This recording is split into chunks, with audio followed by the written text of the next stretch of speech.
Thank you, Iris. On a varied number of occasions, I have been referred to, among other things, as a dork. And sometimes we're called names for no reason. Sometimes we're called names for good reason. And I suppose there at least are some examples in my past that give good reason for me having been called a dork. Let me share with you one of, perhaps, at least in my estimation, one of the dorkiest things I've ever done. Back in high school in particular, but for a period of years, when I would listen to the radio in the car, almost exclusively, I would listen to 106.9. It's a Black Mountain-based Christian radio station. And so I would be listening to that radio station all the time. And so when I was in the car, I would look down at my display, and Matthew's going to help me with a couple of pictures here this morning, and I would see, well, not that. There you go. That's what I would see. All right, so 106.9, I would see that constantly. And so that image was etched in my mind. All right, you couple that fact with this fact. I am a notorious doodler.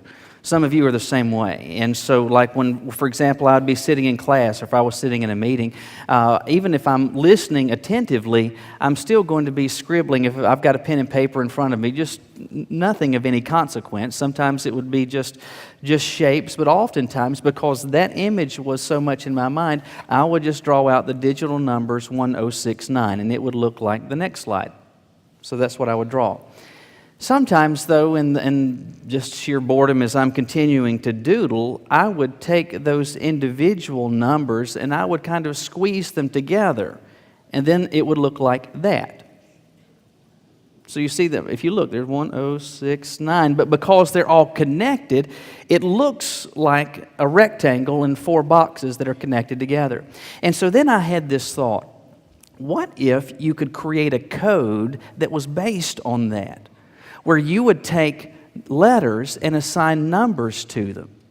And let's say you want to write out a sentence. So you write out your sentence and then figure out, okay, these are the numbers. And then write those like that, squish them all together. But if you're going to do that, you need to have some distinguishing marks somewhere, somehow, so that you would know when one word begins, when one word ends, when one line is shared, when it's supposed to be used by this number and not that number. And so I continued when I was in seminary one night to work on this, and I came up with a key that would help you be able to do that. And so then the numbers would look something like that.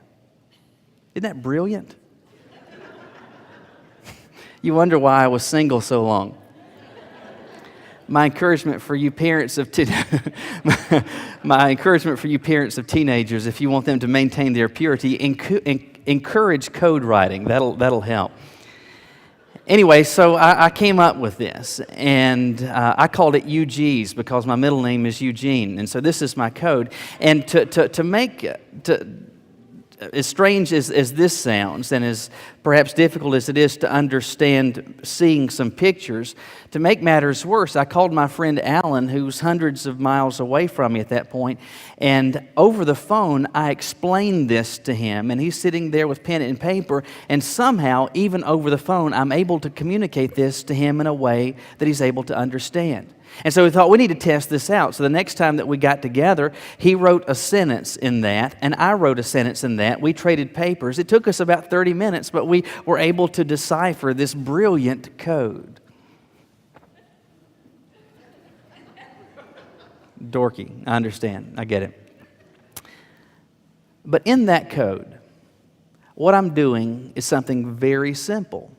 I'm taking something or some things very simple, letters and numbers, and I'm making them something very complicated. In truth, isn't that what you're doing with a code? You're taking something simple and you're making it very complicated. This morning, we're going to be looking at a passage that for a long time, in fact, for the majority of the existence of the New Testament, has been viewed and understood as being very complicated. And my goal this morning is not to take the complicated and make it even more cloudy, but rather take the complicated and make it simple. To gain and understand truth, and from that extract application that has an impact on our life and our walk with God. This morning's passage this morning comes to us as we're continuing to walk our way through 1 Peter, from 1 Peter chapter 3. And in these verses, Peter, though again it seems initially to be kind of complicated, he's talking to believers about the issue of suffering for the cause of Christ. And there's some things that he wants them to understand as and when they experience it. Some things that I think as we begin to deal with the text, they're going to become pretty clear. Look with me in 1 Peter chapter 3. We'll begin reading with verse 18. 1 Peter chapter 3, beginning with verse 18. There Peter tells us, "For Christ also suffered once for sins, the just for the unjust, that he might bring us to God, being put to death in the flesh, but made alive by the Spirit, by whom also he went and preached to the spirits in prison, who formerly were disobedient, when once the divine long-suffering waited in the days of Noah, while the ark was being prepared, in which a few, that is, 8 souls, were saved through water. There is also an antitype which now saves us, baptism, not the removal of the filth of the flesh, but the answer of a good conscience toward God through the resurrection of Jesus Christ, who has gone into heaven and is at the right hand of God, angels and authorities and powers having been made subject to him.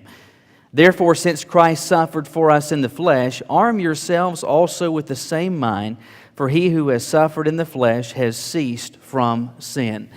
Again, Peter is talking to believers then, and God through his Spirit continues to speak to us as followers of Christ about this issue of suffering while being and for being a follower of Jesus.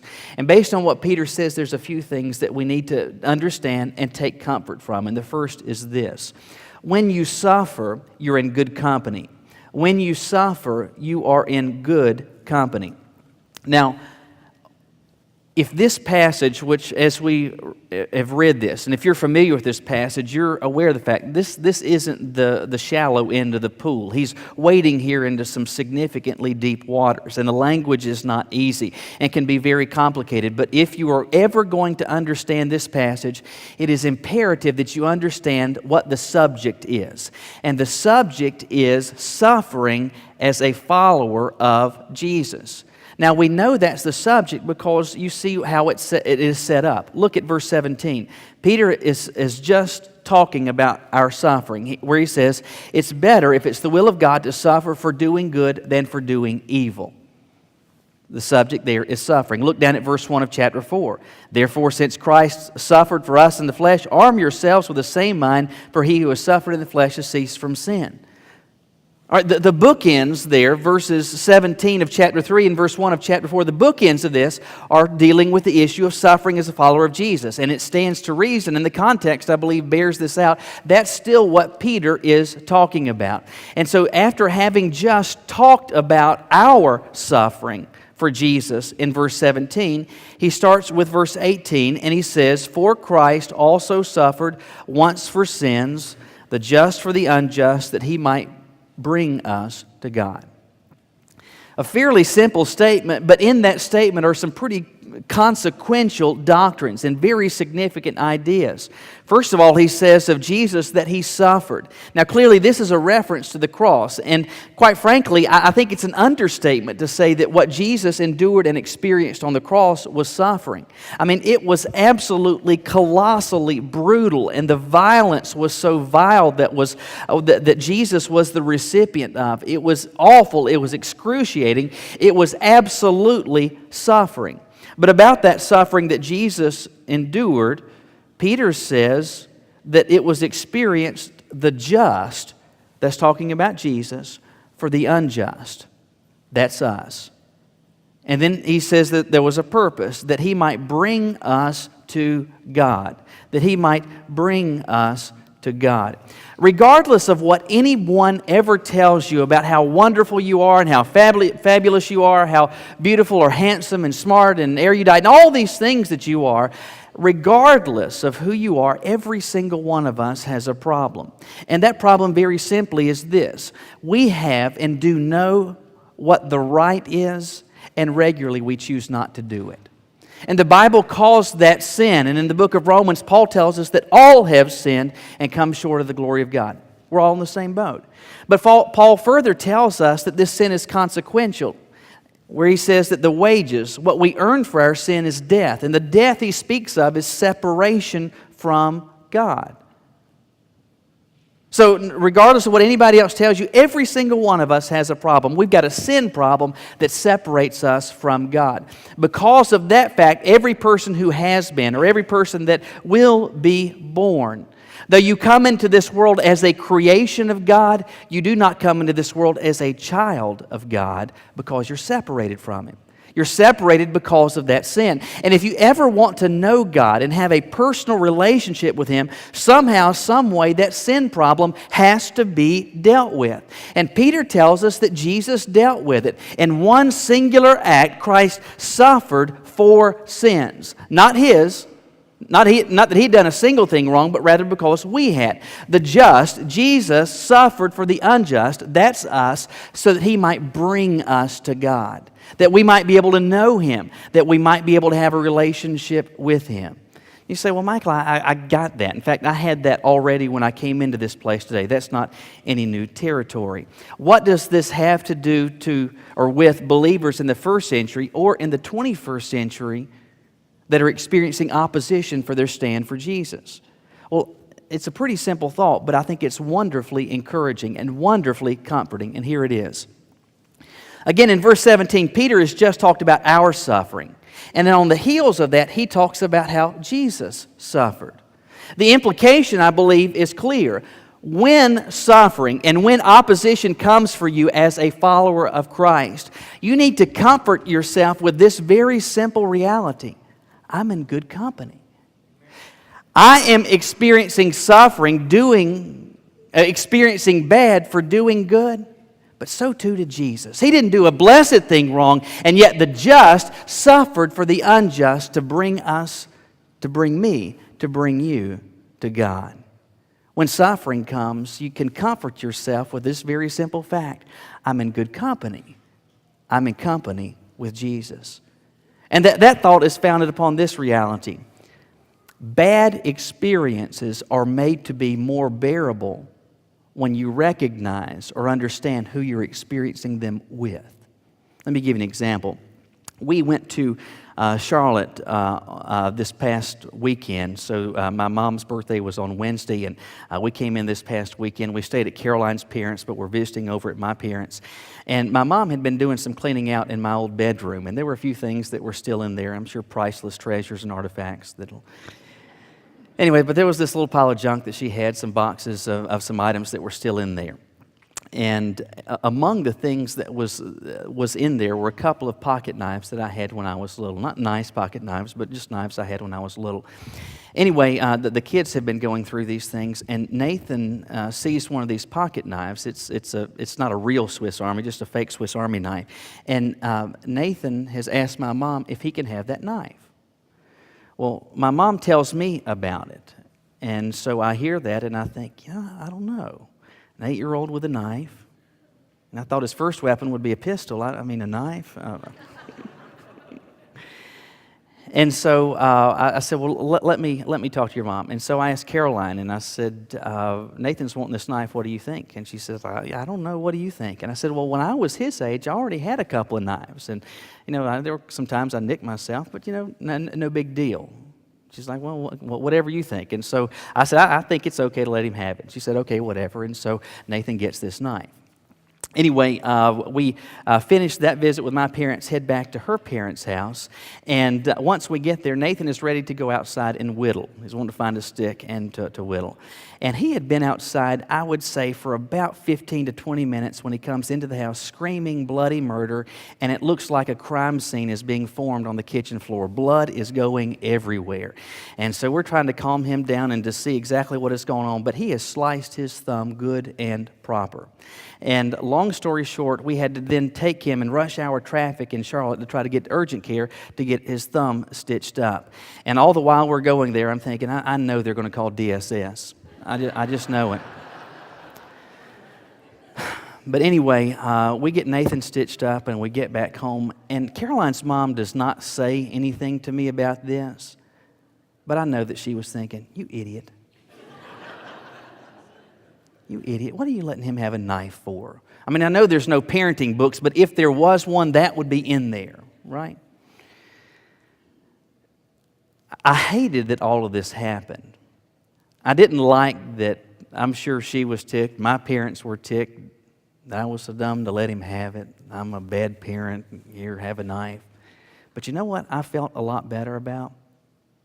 Caroline was in it with me. that we had talked about this.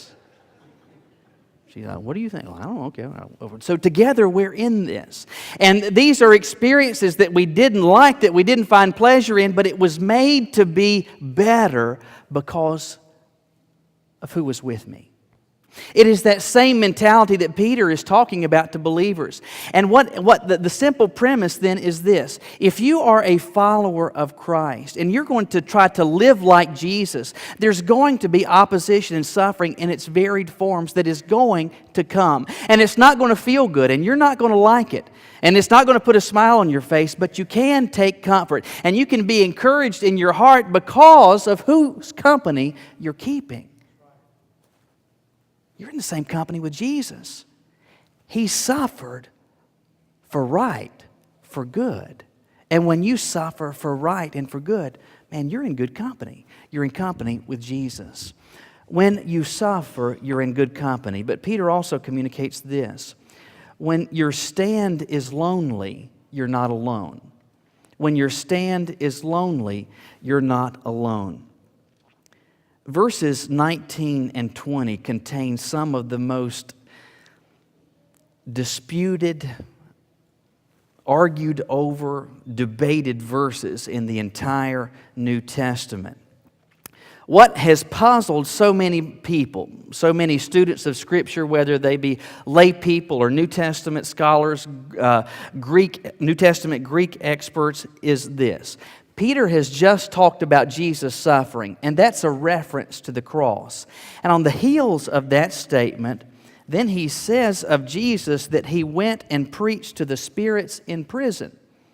Now, but because of that statement, where it says he preached to the spirits in prison, and then in verse 20 he talks about these spirits being those that were around in the days of Noah. Consequently, there has developed this doctrine that quite frankly has been around for almost 2 millennia, that Jesus, after the crucifixion, he descends into hell and is there preaching, according to 1 Peter, until the resurrection. Now, this is not some fly-by-night doctrine or a set of beliefs. This is something that's been around for a long time. It has been codified in scores of different creeds. Perhaps the most notable of which is the Apostles' Creed, which was first formulated in 390 A.D. at the Synod of Milan. You can go to churches this morning, and some of you growing up in different Protestant churches or a Catholic church might have recited the Apostles' Creed, and among the statements communicated as doctrines of belief is that Jesus descended into hell, and it's based on this verse. Now, others have said, no, it's not that Jesus descended into hell. Rather, it is that Jesus, after the crucifixion, prior to the resurrection, goes to this realm of the dead. And it is divided into 2 portions. There is a suffering torment part, and then there's a paradise part. That's based on the parable that Jesus said of the rich man and Lazarus. And it was there that Old Testament saints, that the people of faith went prior to the crucifixion of Jesus, the resurrection of Jesus. And that's where they were. And Jesus goes to preach to them. And then after the resurrection, he takes them with him to heaven because everybody is going to get to heaven through Jesus.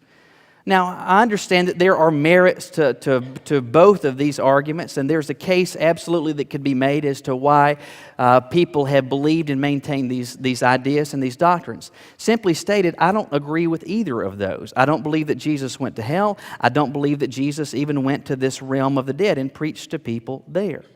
Well, what then do I think this means? Again, keep in mind the subject.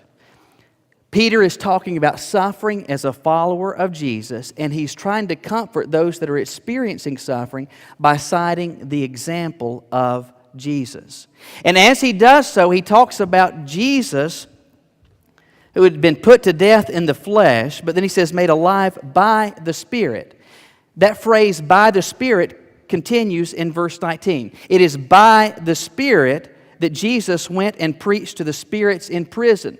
Verse 20 makes clear that these spirits in prison were people that were alive in the days of Noah.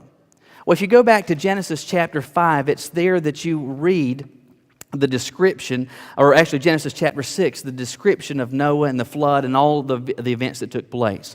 In Genesis chapter 6, verse 5, we're told this: "The Lord saw that the wickedness of man was great in the earth, and that every intent of the thoughts of his heart was only evil continually." Pervasive wickedness.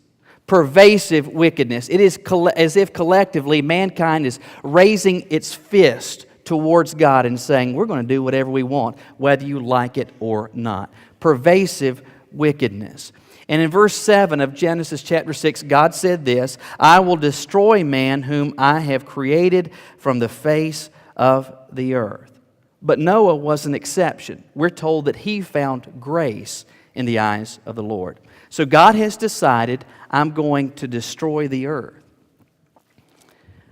Back in 1 Peter, we're told it was during this time that the divine long-suffering waited.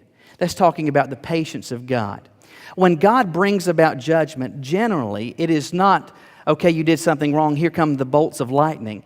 Generally, there is always, consistently, an opportunity to repent, an opportunity to come back to God. He does that today. He did it back in Noah's day. When God told Noah to construct the ark, He gave all sorts of exacting dimensions. The ark was to be 450 feet long. It was to be 75 feet wide. It was to be 45 feet tall. That's a big boat. Now, if you're going to make that out of wood in 2014, it's going to take you a while. And we've got power saws and lumber mills, and we've got all sorts of tricks and tools and things that are available to us that weren't even conceived of in the wildest imaginations in Noah's day. It would take us a long time to build it. It took Noah a really long time to build this ark. In fact, it took Noah 120 years. 120 years to build this boat. Now, as Noah is building this boat, you've got to recognize people would come up to Noah, "What are you doing?" "Well, I'm building a boat." "Well, why?" "Well, God's going to flood the earth." Yeah, flood the earth. Yeah, whatever. Yeah, because the wickedness of mankind is such that He's going to bring about judgment if you don't turn. Silly. Asinine Noah, what are you? You've lost your mind. Widely ridiculed, widely mocked, consistently rejected. They rejected the message of repentance of Noah. They rejected Noah himself. Beyond that, we're told again here in 1 Peter that Jesus, by the Spirit, was preaching. So not only is Noah out there with hammer and nails telling people about what God is going to do physically, Jesus, in the person of the Spirit, is telling people God is going to bring judgment. It is going to come. It is going to happen. But did people respond? Almost exclusively no. The only response was of Noah's immediate family. Because of that, Peter tells us only 8 were saved. Only 8 were saved. 120 years of communicating truth and the impending judgment of God. Not simply was Noah rejected, but Jesus, as He preached to people in their hearts through the Spirit, was rejected. These people that rejected this message are those that He describes, they're in prison. They are imprisoned. That's a reference to where they are now, awaiting final judgment. Back in Noah's day, the Spirit of Jesus preached to these people, but they refused, they rebuffed that message, they rejected it, and because of that, they are imprisoned awaiting final judgment. That, I believe, is exactly what Peter is talking about. But again, it is through this mindset. For 120 years, God was patient with people, and Jesus, through His Spirit, was preaching to people, penetrating their hearts with truth and calling them to repentance, calling them back towards God, but the message was rejected. The messenger was rejected. You say, well, what did that have to do with believers in Peter's day or in our day? Well, here's the thought. When your stand is lonely, you're not alone. Again, you're in good company, not simply with the likes of people like Noah, but with Jesus himself. And the point is this: being a follower of Jesus, and if you're serious about that, really serious about that, that is going to cause you to live in ways and to take stands that very much run counter to the drift of culture. There's going to be things that you are for that society is against, things that you're against that they are roundly for. And because of that, in addition to what Peter talked about last week, that we are giving reason for the hope that is within us, do not be surprised when mass revival doesn't break out. Don't be surprised when people say, "You are crazy. You have lost your mind." Do not be surprised when your message is rejected. In fact, furthermore, do not be surprised when you are rejected. When you don't get to be a part of the group. When you feel very much all by yourself. When you feel very much isolated. Peter's point, I believe, very simply is this: you are not alone. Not only are you in good company in terms of Jesus being with you, but you're in good company because what you are experiencing is exactly what He experienced. As He stood, as He communicated truth, it was widely and soundly rejected. Don't be surprised when that becomes your experience as well. My dad's mom, we called Granny, and we loved Granny. Granny loved us as her family. And among the things that were true of her is that Granny was not a great conversationalist, whether in person or especially on the phone. And though she would be glad for you to visit or glad that you call her, you could be in conversation with Granny and everything's going fine, and all of a sudden she'd say, "Well, bye," and hang up. "Yeah, we had hot dogs for supper and French fries, and it was really good." "Well, bye." Click.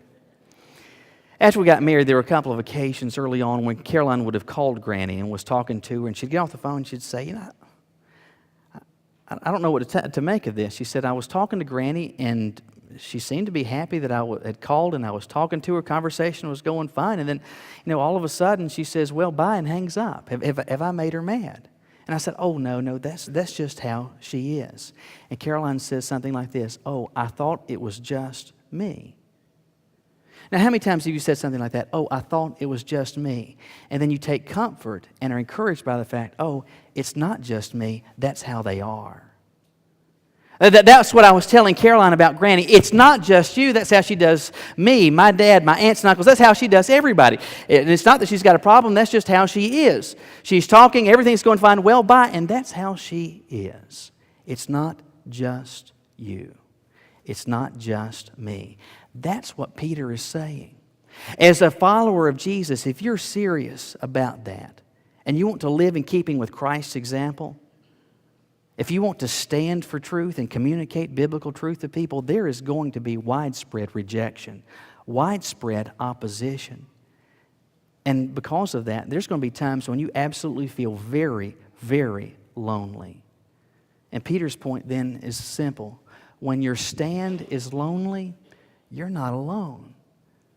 Because what you're experiencing, that's exactly what Jesus experienced. But then there's a final thought that he communicates about this issue, and that's this. When your suffering is real, your condition is strong. When your suffering is real, your condition is strong. Briefly but carefully, let me deal with verse 21, because it sounds very much like Peter says and is communicating that it is baptism that saves us. Get this, Peter is not saying that baptism saves. Notice what he says. There is also an antitype which now saves us. Baptism. Now keep in mind, he's just been talking about how in verse 20, Noah and his family, they were saved through water. In keeping with the thought of water, he now talks about baptism, but he describes it as an antitype. Now what exactly is an antitype? Well, long before, obviously, there were computers and word processors and laser printers and dot matrix printers and inkjet printers and all those things. Of course, what we had were typewriters, whether electric typewriters or their predecessor, the manual typewriter. And some of you may have to go to an antique store to show your kids what exactly a typewriter is now, but You remember the old IBM Selectrics? They had that round ball in there that was covered with letters and numbers. But prior to those, whether electric or manual, you had this machine, and it had all of these keys, all the letters of the alphabet, uppercase, lowercase, all the numbers, punctuation mark, all that.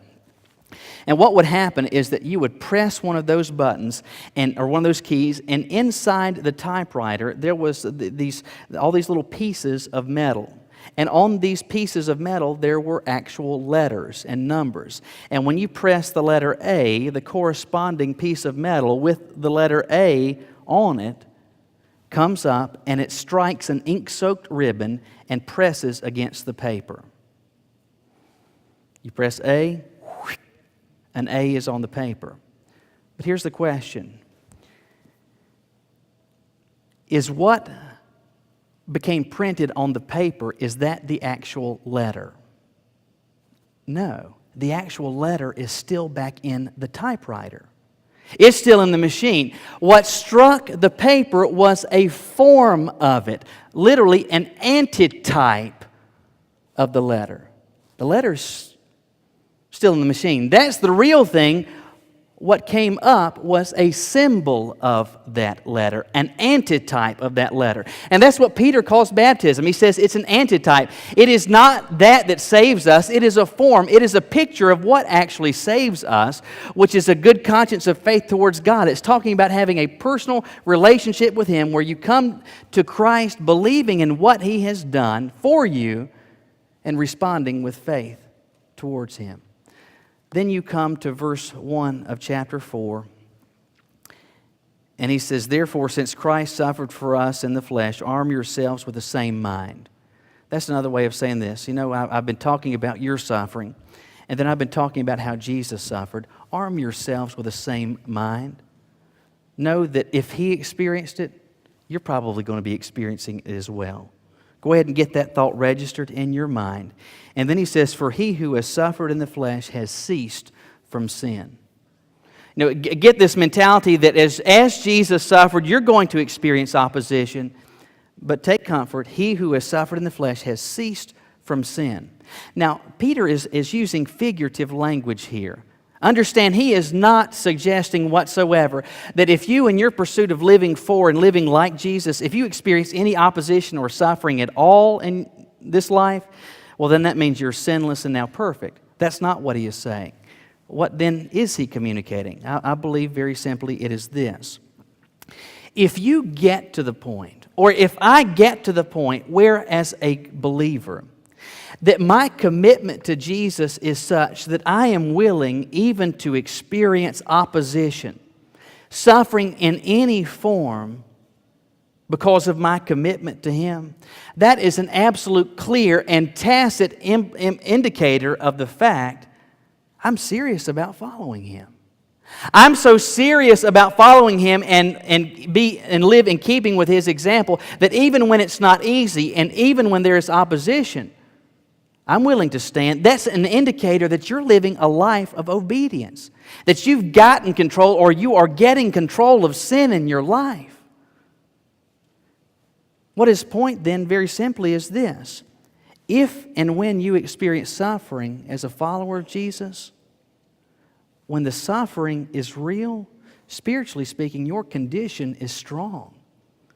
Spiritually speaking, your condition is strong. Sin is gotten control of in your life, and you are absolutely serious about your commitment to Him and your pursuit of following Him. I don't know if this comes as a surprise to you, but I don't exercise very much. You're probably shocked and horrified, won't be able to sleep at night. Actually, let me give you a more accurate statement. I don't exercise ever. That's probably more accurate. That being said, there are some sporadic exceptions to that statement. And every once in a while, I will get the wild hair. Hey, I want to go over to the gym and exercise for a little bit. And so I'll leave the house. I'll head over here to the Y in Jamestown. Generally, if I do that, I'm going to start on the treadmill. And so I'll get on the treadmill and run 50, 60 miles on there.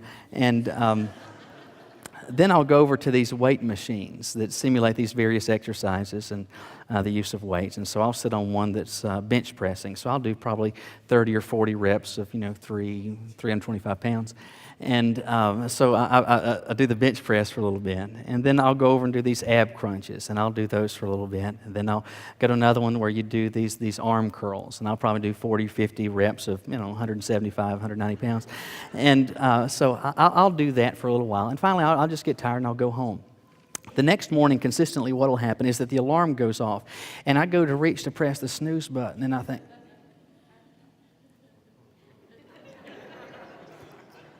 my arm hurts so bad I can't move it. And so finally it's time to get up, and I try to raise up from the bed, and my abdomen is so sore I can hardly move. I get into the shower and I go to reach the shampoo because clearly I need a lot of that. And I go to reach the shampoo, and I can hardly get my arm up because I am so blessed sore. Now understand, that doesn't feel good. I don't like my abdomen hurting. I don't like my biceps hurting. I don't like anything hurting. But as much as I don't like that, I comfort myself with this thought. You know what? That is a clear reminder, though, I've done something good for me. I'm doing what I ought to be doing. Quite frankly, I'm doing what I should have been doing all along. It doesn't feel good, but it tells me, it reminds me, I'm doing good. That's what Peter describes the suffering as, that it comes as soreness. Like exercising your muscles that reminds you, man, spiritually speaking, you are doing well. You're serious about your commitment to Jesus and pursuing Him. You are standing for Him when it's not easy. You're experiencing opposition just as Jesus Himself experienced it. When your suffering is real, your condition is strong. Since the time that Jesus first began to call people to follow Him, suffering for that cause has come with the territory, just by nature. Here in America, quite honestly, we have become very, very isolated from that, due in part to our heritage and history, but also due in part to our system and structure of government. As a result, collectively, we have too much and for too long bought into this mindset, this faulty mindset that being a follower of Jesus, especially here, it's easy. It's easy. But you get out of this country for a little bit, and very quickly you come to discover, no, that's not the case. And that there are plenty of places, in fact, the majority of places around the world where your stand for Jesus may cost you your freedom. It may cause you to get beaten. It may even in some places cost you your life.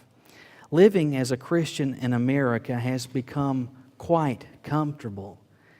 And I would argue perhaps it has become too comfortable. But let me ask you this question as we close. Has it become too comfortable because of our system of government? Because we have a constitution that contains this Bill of Rights that describes things like freedom of religion and freedom of speech? Is that why it's so comfortable? Why the suffering is not so great and the opposition not so tacit? Well, I think that may be part of it, but you know what I believe the greatest reason for it is this. Being a Christian has become so comfortable here in this country, not merely because of our government and system of structure as a nation, rather because we're not standing as we should, and we're not as serious about this as we ought. We are neither standing as we should, and we are not as serious about this as we ought. Consistently, the Bible paints the picture that as Jesus' experience went, so too will yours if you are His follower. It's not a matter of if suffering, it's a matter of when suffering. Are you willing to experience it? Or are you in any way experiencing any measure of opposition? If the answer to that is no, might it be not because of where you live, but because of the frailty of your stand? Won't you bow your heads with me?